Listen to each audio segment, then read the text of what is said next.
స్తోత్ర.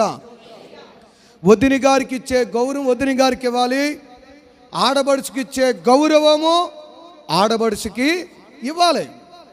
అలా ఎప్పుడు ఇద్దరు గౌరవించుకుంటారో దేవుని నామము మహిమపరచబడుతుంది. దేవునికి స్తోత్ర. హల్లెలూయా.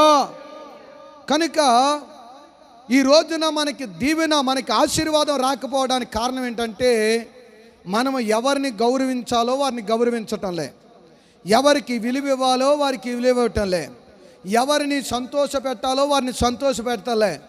ఎప్పుడు నా మాటే పైన ఉండాలి, నేను అనుకున్నదే జరగాలి, నా మాటే నగ్గాలి అనే ఒక యుగో అనేటువంటి సాతానాత్మ నీలో వచ్చినప్పుడు దేవుడు నిన్ను అన్ని విషయాలలో కూడా కిందకే తొక్కేస్తాడు.